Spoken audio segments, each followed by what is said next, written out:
Hello, welcome to everyone in HPSC classes. आज का जो हमारा टॉपिक है क्लास 11th का, वो है अकाउंटिंग प्रिंसिपल्स का पार्ट सेकंड। हमने पिछले लेक्चर में सीख लिया था कि अकाउंटिंग प्रिंसिपल्स क्या होते हैं, उनकी क्या क्या फीचर्स होती हैं। उसके बाद अकॉर्डिंग टू कैटेगरी वाइज उनको 2 पार्ट्स में डिवाइड किया जा सकता है, accounting concepts and accounting conventions में।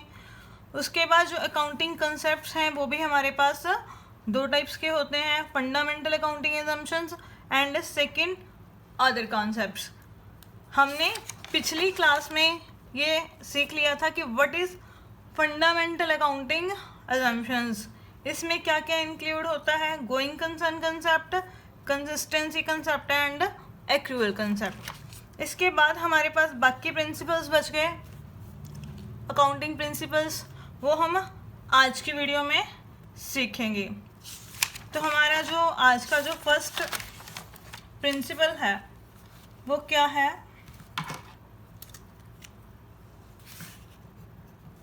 Business entity principal. इसको हम अकाउंटिंग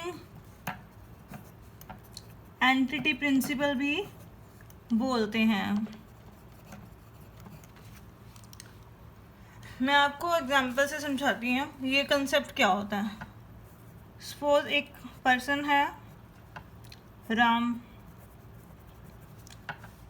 और उसने ये अपना जो बिजनेस है वो स्टार्ट किया। अब बिजनेस को स्टार्ट करने के लिए उसने बिजनेस में क्या की, कैपिटल इन्वेस्ट की। सपोज उसने 1 लाख रुपीज़ बिजनेस में इन्वेस्ट किए। जो भी पर्सन बिजनेस में मनी इन्वेस्ट करता है उसको हम क्या बोलते हैं बच्चों, ऑनर। और वो जो पैसा इन्वेस्ट करता है बिजनेस में उसको क्या बोलते हैं, कैपिटल। अब ये बिजनेस है और ये ऑनर है। ये प्रिंसिपल क्या कहता है कि ये दोनों क्या हैं, सेपरेट। ऑनर और बिजनेस दोनों क्या हैं, ये सेपरेट हैं, अलग अलग हैं। देखो, ऑनर ने जो है बिजनेस में पैसा लगाया है, तो बिजनेस के लिए ये क्या होगी, 1 लाख रुपीज़ जो उसने कैपिटल लगाई है ऑनर ने बिजनेस में, ये क्या होगी उसके लिए, बिजनेस के लिए लाइबिलिटी। जो भी ट्रांजैक्शंस होती हैं बुक्स में वो बिजनेस के पॉइंट ऑफ व्यू से की जाती हैं। ये इसके लिए लाइबिलिटी क्यों है, क्योंकि ये जो पैसा है बिजनेस में वो बाहर से आया है, बाहर से उसने लिया है, ये प्रिंसिपल कहता है। तो इस वजह से ये क्या होगी उसकी लाइबिलिटी। मीन्स ये प्रिंसिपल कहता है कि ऑनर और बिजनेस दोनों अलग अलग चीज़ें हैं। Business is treated as separate entity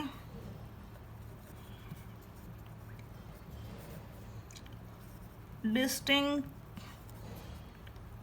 from the owner।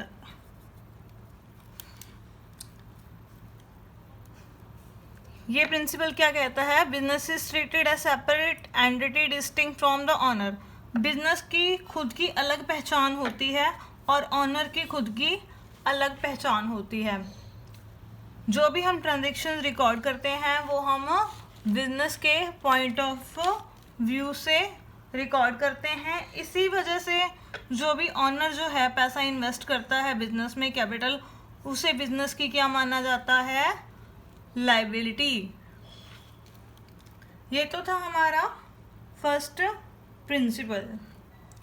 इसके बाद आता है हमारा second principle, money measurement principal.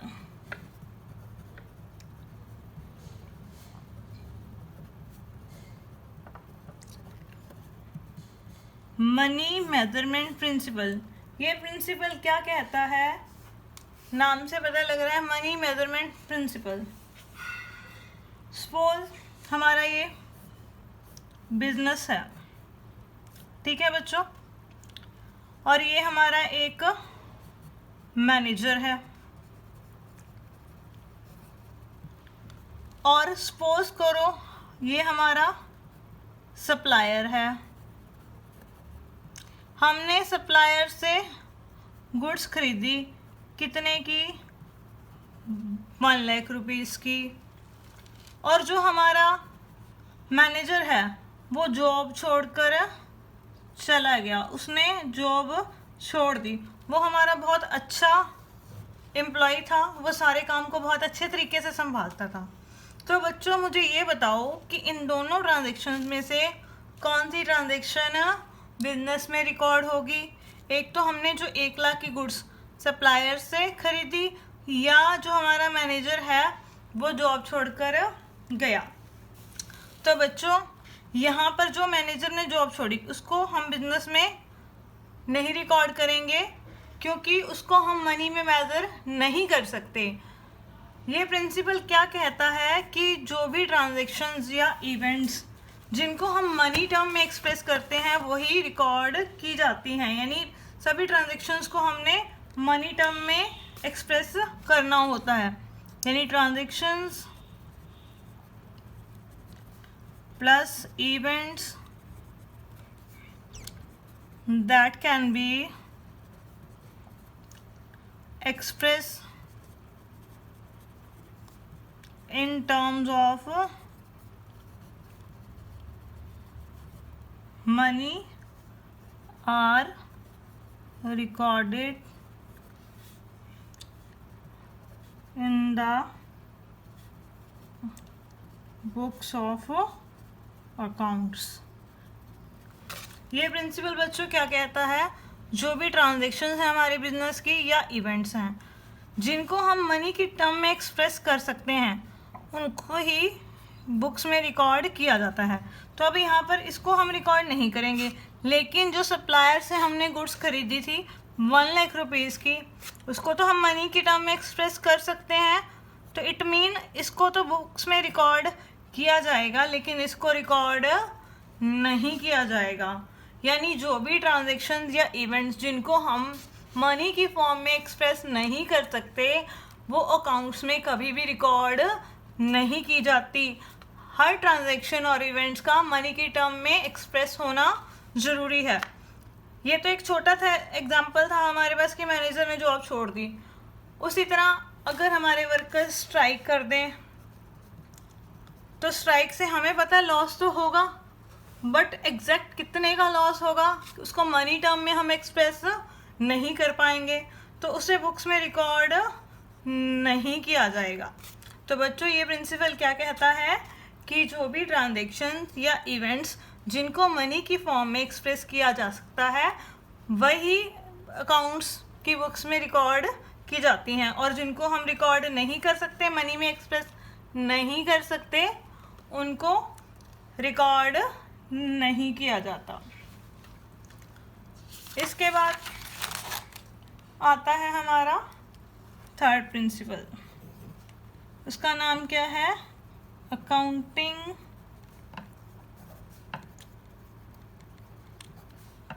Period principle. हमारा जो थर्ड प्रिंसिपल है वो है अकाउंटिंग पीरियड प्रिंसिपल। देखो बच्चों, कोई भी बिजनेस होता है जब हम उसे स्टार्ट करते हैं, ठीक है बच्चों, तो वो जो बिजनेस होता है वो लॉन्ग टाइम तक चलता रहता है, पर कहीं ना कहीं जाकर उसका एंड तो होगा।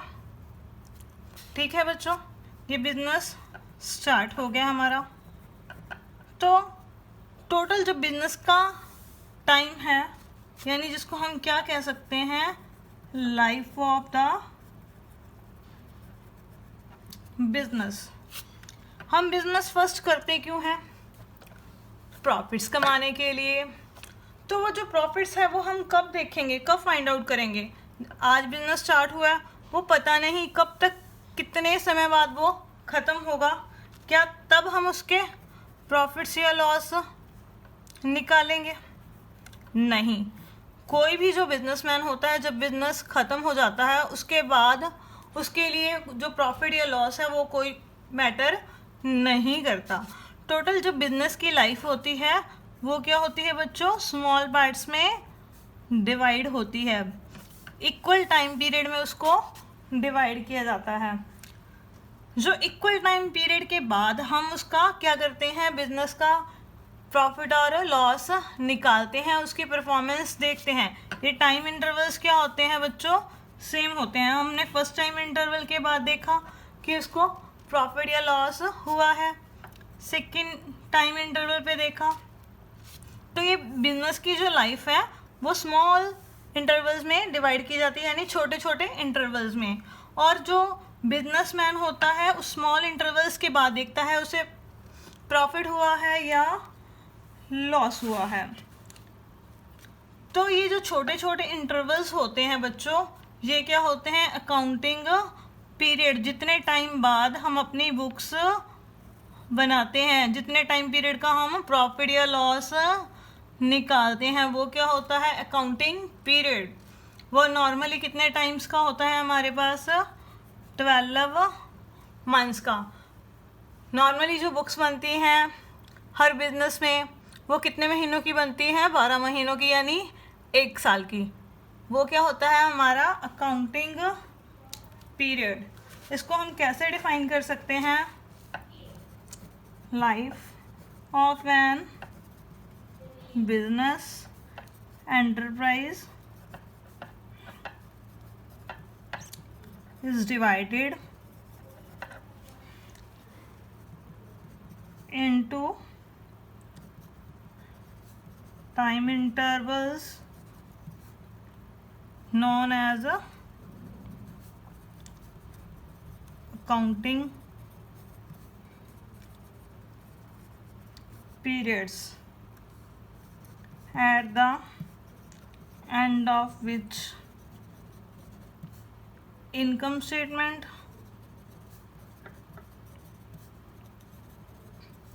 and position statement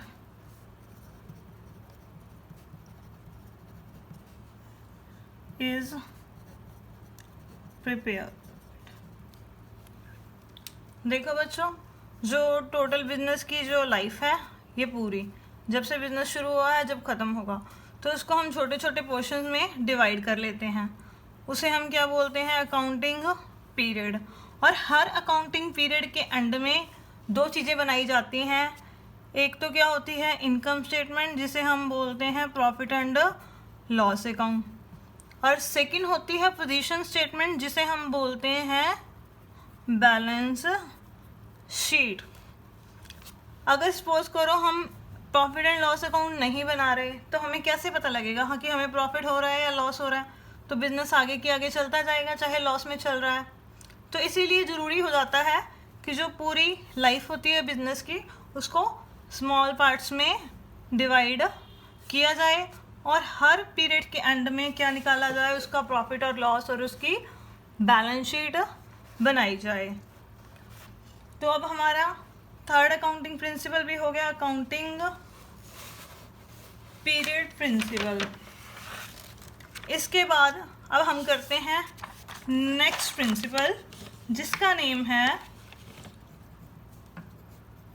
full disclosure principal. नाम से ही पता चल रहा है फुल डिस्क्लोजर प्रिंसिपल, यानी हर चीज़ को पूरी तरह प्रकट कर देना, मतलब भी कुछ भी ना छुपाना। तो ये प्रिंसिपल क्या कहता है? All the significant information should be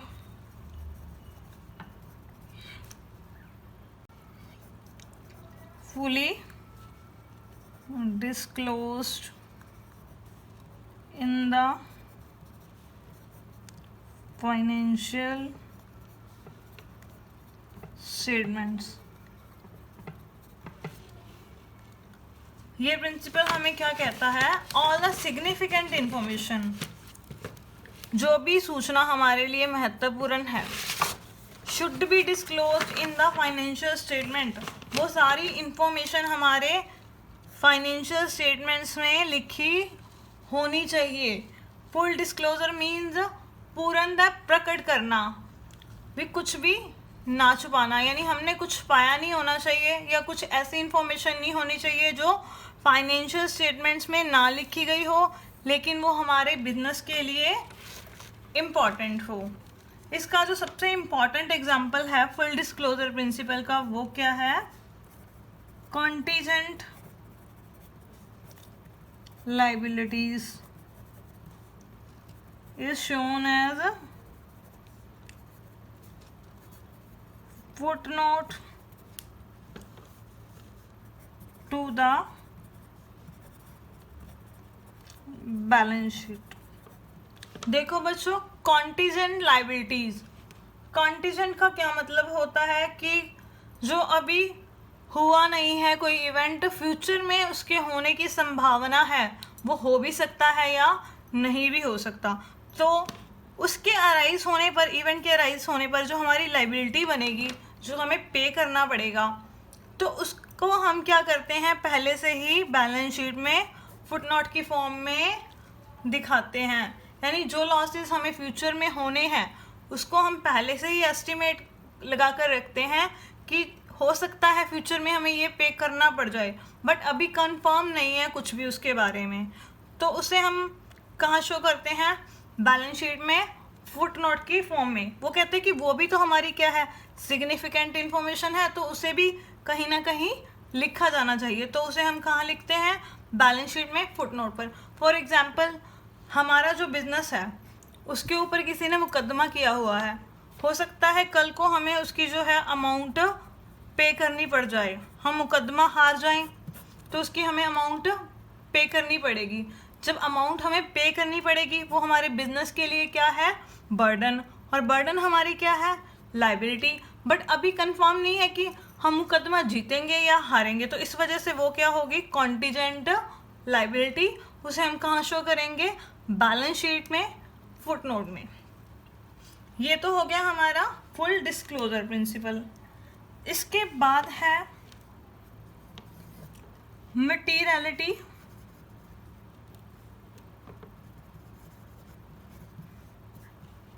concept. Materiality concept क्या कहता है, ये जो मटीरियलिटी कंसेप्ट है ये फुल डिस्क्लोजर को ही फॉलो करता है। Materiality concept full disclosure principle को ही फॉलो करता है। अब यहाँ पर जो मटेरियल है उसका क्या मतलब होता है, एक तो मटेरियल होता है बच्चों जो माल हम बिजनेस के लिए रॉ मटेरियल खरीदते हैं, एक तो वो मटेरियल होता है, बट मैं यहाँ पर उस मटेरियल की बात नहीं कर रही। अब यहाँ पर मटेरियल का क्या मतलब है, material means importance items having significant effect should be disclosed।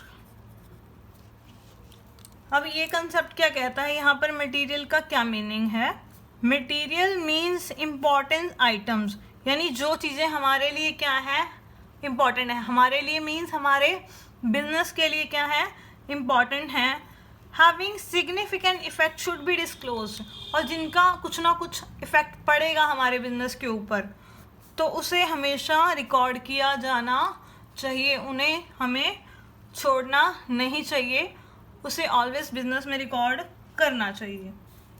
Suppose करो ये हमारे पास है आनंद महिंद्रा।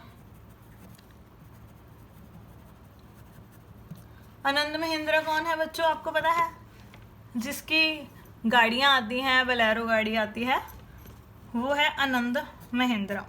ठीक है बच्चों, इसका 100 रुपया क्या हो गया, गुम हो गया। और अब इससे क्या कोई फर्क पड़ेगा? इतना बड़ा बंदा करोड़ों का, जिसके पास इतना पैसा है, इतनी कंपनीज हैं, और एक है हमारे पास भिखारी, बैगर। अब उसका 100 रुपया क्या हो गया, गुम हो गया। तो इसके लिए 100 रुपया गुम होना क्या इसके लिए मैटर करता है? इसके लिए कुछ भी मैटर नहीं करता, 100 रुपीज़, ठीक है। और इसके लिए, भिखारी के लिए मैटर करता है। इसके लिए ये मटेरियल है और इसके लिए ये मटेरियल नहीं है। तो वही कहानी हमारे बिजनेस की है भी, जो चीज़ हमारे बिजनेस के अकॉर्डिंग हमारे लिए इम्पॉर्टेंट है उसे हमने रिकॉर्ड करना है, चाहे वो छोटी सी आइटम है चाहे वो बड़ी आइटम है। सपोज हमने पेन परचेज किया, हम अपने बिजनेस के लिए क्या करेंगे, हमेशा स्टेशनरी खरीदते रहते हैं।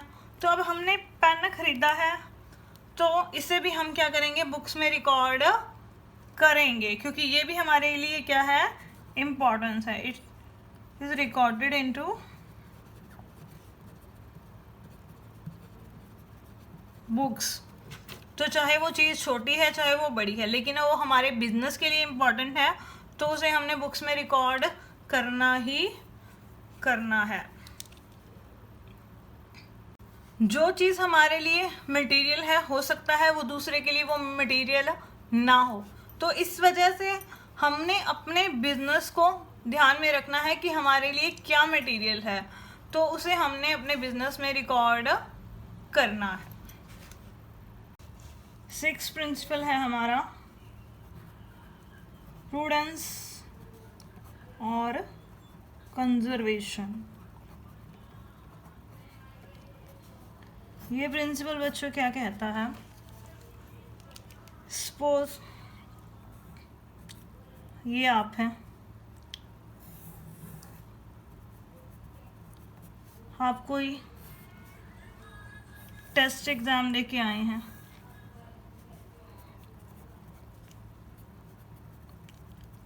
उसके बाद जब घर आए तो आपकी मदर है वो आपसे पूछती है कि बताओ बेटा पेपर कैसा हो गया।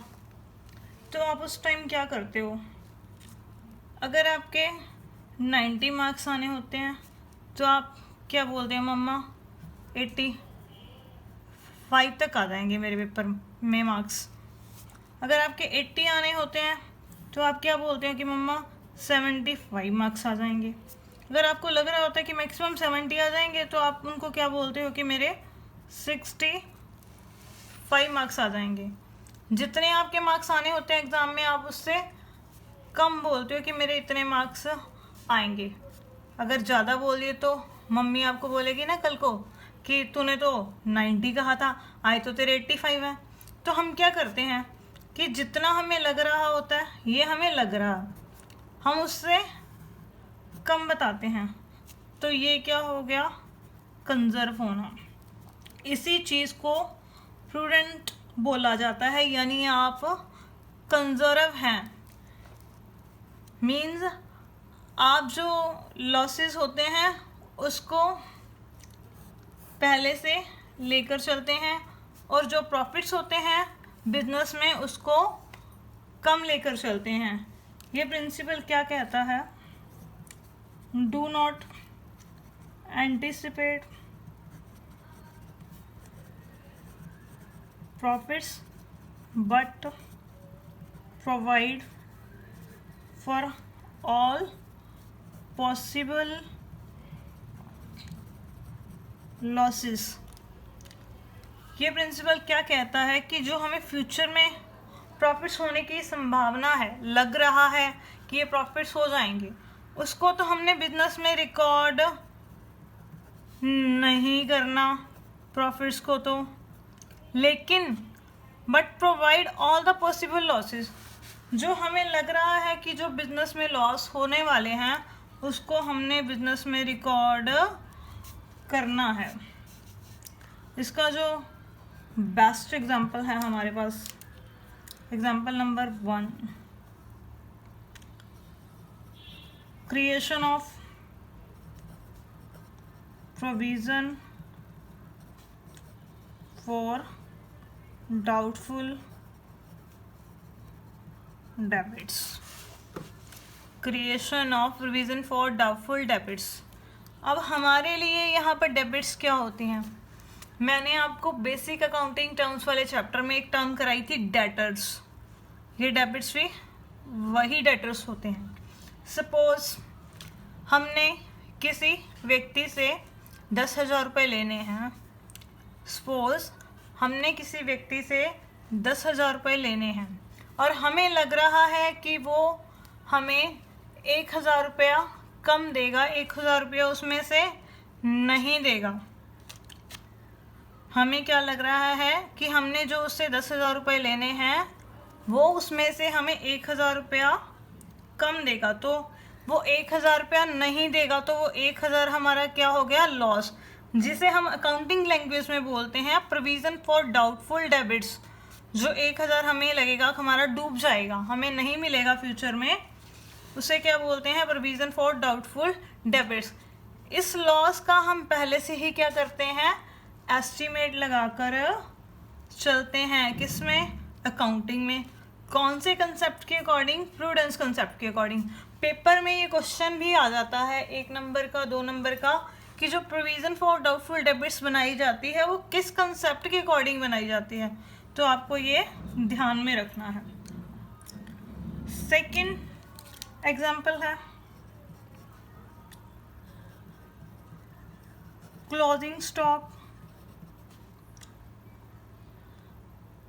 is valued at cost or market price, whichever is less।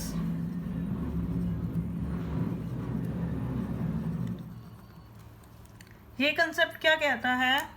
Closing stock बच्चों क्या होता है? ये एक टर्म है अकाउंटिंग की। क्लोजिंग स्टॉक क्या होता है? जो हम पूरा साल भर जो हम गुड्स खरीदते हैं और उसमें से कुछ गुड्स तो हमारी सेल हो जाती हैं और कुछ गुड्स साल के एंड में हमारे पास बच जाती हैं, तो वो हमारा क्या होता है? Closing stock. ये कंसेप्ट कहता है कि वो गुड्स हमने जितने में खरीदी थी, तो यानी एट कॉस्ट और मार्केट प्राइस, जितनी उसकी आज मार्केट में वैल्यू है, जितने में हमने वो खरीदी थी और जितनी आज मार्केट में उनकी वैल्यू है, दोनों में से जो कम होगा हम उसको उस पर रिकॉर्ड करेंगे अकाउंटिंग बुक्स में।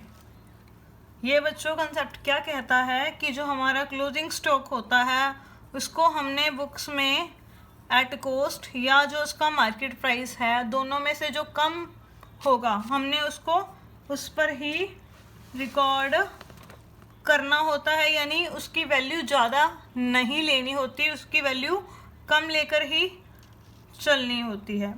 तो बच्चों प्रूडेंस कंसेप्ट क्या कहता है कि सिंपल टर्म्स में जो फ्यूचर में होने वाले प्रॉफिट्स हैं हमने उनको नहीं देखना है, उनको छोड़ देना है, लेकिन हमें लग रहा है कि फ्यूचर में कोई हमें लॉस होगा, उसको हमने अकाउंटिंग बुक्स में रिकॉर्ड कर कर पहले से ही चलना है। इसके बाद अब हम आते हैं नेक्स्ट प्रिंसिपल पर, वो है हमारा 7th प्रिंसिपल। ये क्या है? हमारा कॉस्ट प्रिंसिपल।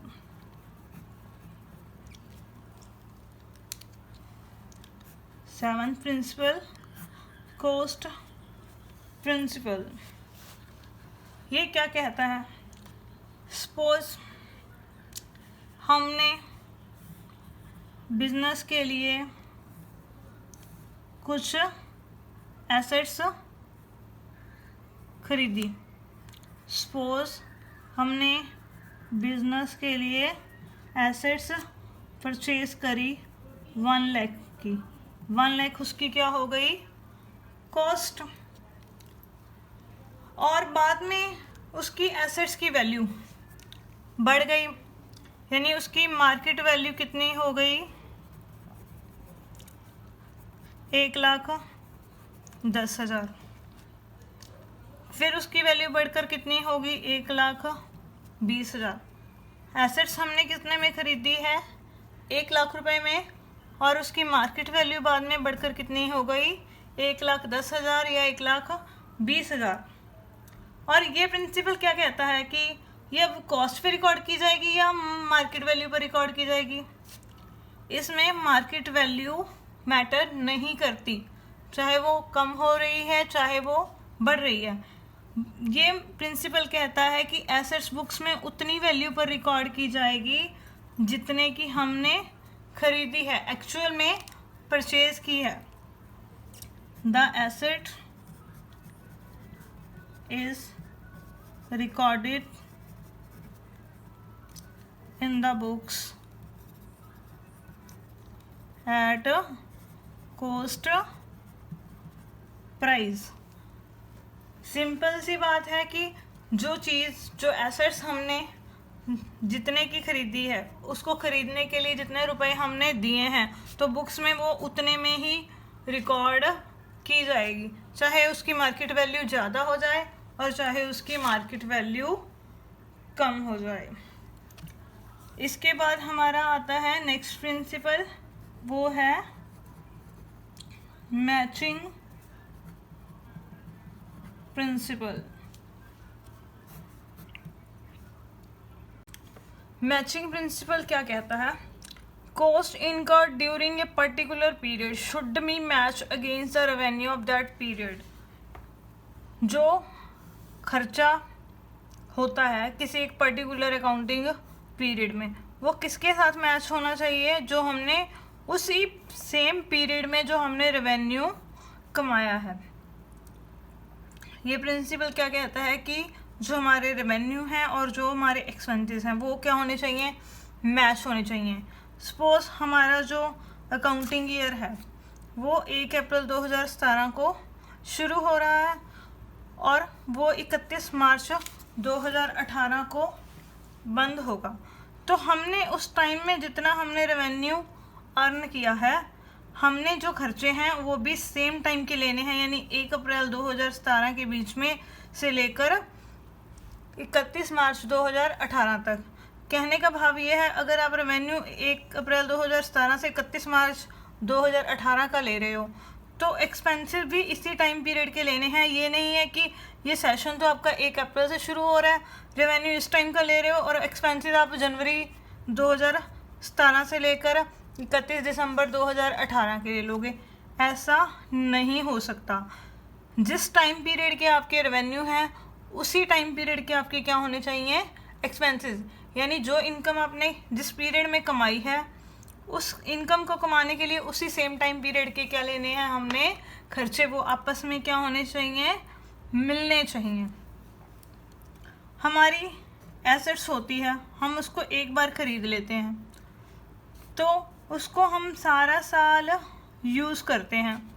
सारा साल यूज़ करने से उसकी जो कॉस्ट होगी वो क्या होगी हमारे लिए, वो क्या होगी, उसकी कॉस्ट जो हमारे लिए होगी वो क्या होगा, उसका डेप्रिसिएशन। डेप्रिसिएशन में गिरावट। जो हम एसेट्स को यूज़ करते हैं, यूज़ करने से जो उसकी वैल्यू कम होती है वो क्या होती है, गिरावट। यानी उसकी एसेट्स की कॉस्ट जो हम अपने अकाउंट में क्या करेंगे, चार्ज करेंगे year two year.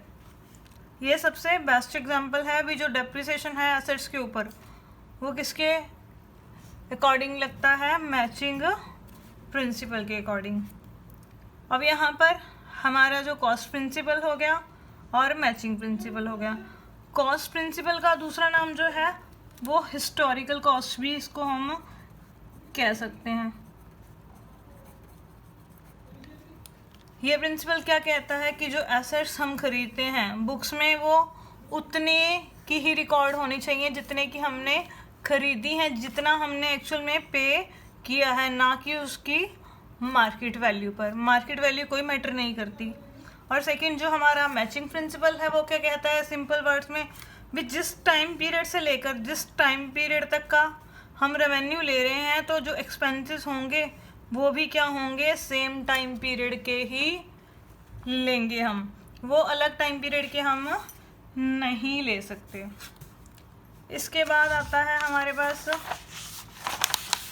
9th concept. वो क्या है हमारा, dual aspect concept. Dual aspect concept, ये कंसेप्ट क्या कहता है, every transaction has two aspects, either debit and credit. Every transaction has two aspects, debit and credit. ये कहता है कि जो भी ट्रांजेक्शन्स अकाउंट्स में रिकॉर्ड की जाती हैं, हर ट्रांजेक्शन के दो पहलू होते हैं। एस्पेक्ट्स मीन्स पहलू, एक डेबिट और एक क्रेडिट। अगर कोई ट्रांजैक्शन डेबिट हो रही है तो उतनी अमाउंट की वो साथ में क्या होगी, किसी और खाते में क्रेडिट भी होगी। ये डेबिट और क्रेडिट का जो कंसेप्ट है इसे हम डिटेल में पढ़ेंगे चैप्टर नंबर 6 में। अगर मैं इसके मैथमेटिकल इक्वेशन की बात करूं, इसकी मैथमेटिकल इक्वेशन क्या होती है, assets is equal to capital plus liability. Assets हमारी जो होती हैं वो हमारी लाइबिलिटीज प्लस किसके इक्वल होती हैं, कैपिटल प्लस लाइबिलिटी के। Assets is equal to capital plus liabilities. अगर हमने यहाँ पर लाइबिलिटी की वैल्यू निकालनी हो क्वेश्चन में, तो ये कैपिटल प्लस की है तो वो उधर जाके क्या हो जाएगी, माइनस की, यानी liability is equal to assets minus capital. और अगर हमने कैपिटल निकालनी हो तो ये लाइबिलिटी प्लस की है, वो उधर जाके क्या हो जाएगी, माइनस। तो capital is equal to assets minus liabilities. ये जो कंसेप्ट है इम्पॉर्टेंट कंसेप्ट है, इसे हम आगे जाकर डिटेल में पढ़ेंगे। उसके बाद है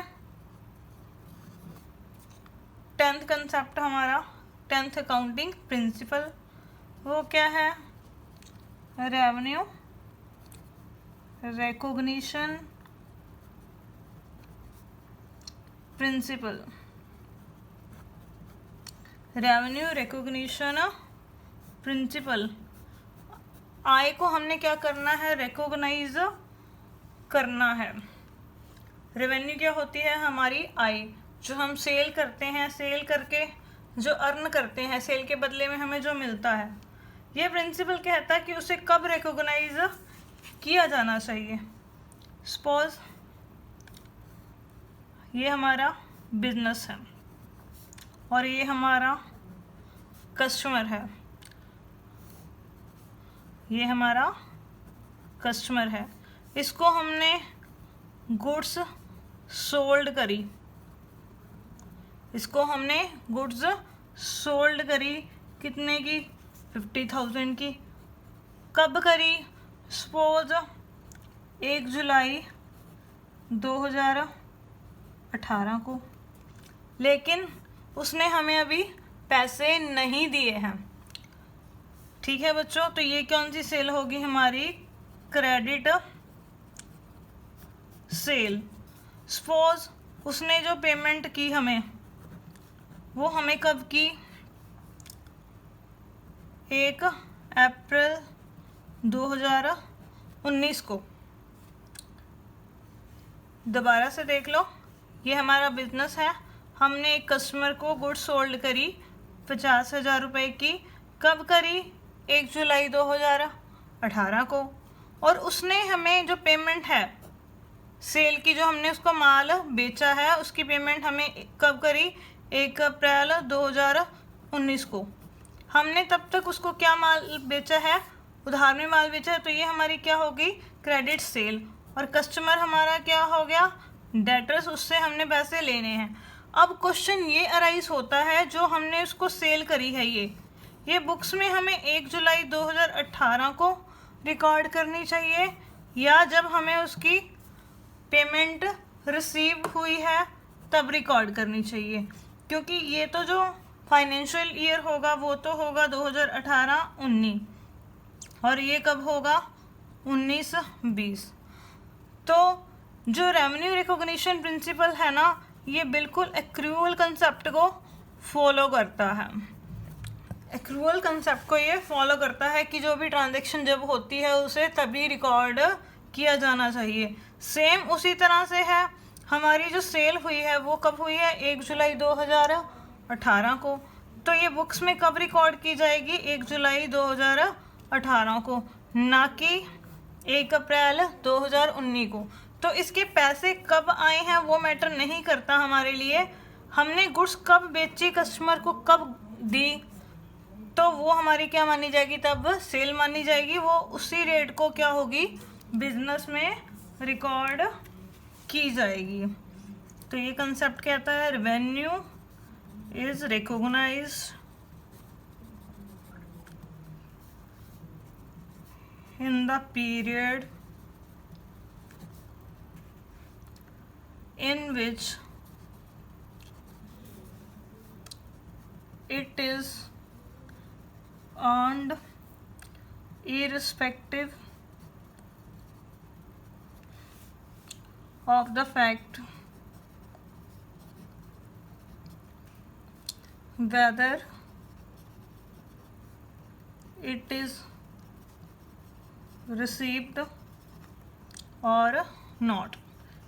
रेवेन्यू रिकॉग्नाइज कंसेप्ट कहता है कि रेवेन्यू उस पीरियड में अर्न किया माना जाएगा जब हमने एक्चुअल में उसको कमाया है, चाहे वो हमें उस समय मिला है चाहे नहीं मिला, यानी पेमेंट आई है या नहीं आई वो हमारे लिए मैटर नहीं करती। इसके बाद हमारा लास्ट कंसेप्ट है वो है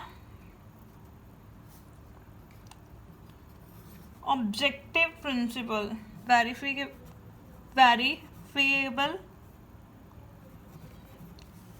objective principle, verifiable objective principle. Verifiable मतलब वेरीफाई करना। ये प्रिंसिपल क्या कहता है कि जो भी हम ट्रांजैक्शन बिजनेस में रिकॉर्ड करते हैं उनका कोई ना कोई क्या होना चाहिए, एविडेंस होना चाहिए, सबूत होना चाहिए, जिसके तौर पर उसको वेरीफाई किया जा सके। There must be objective evidence of transaction which are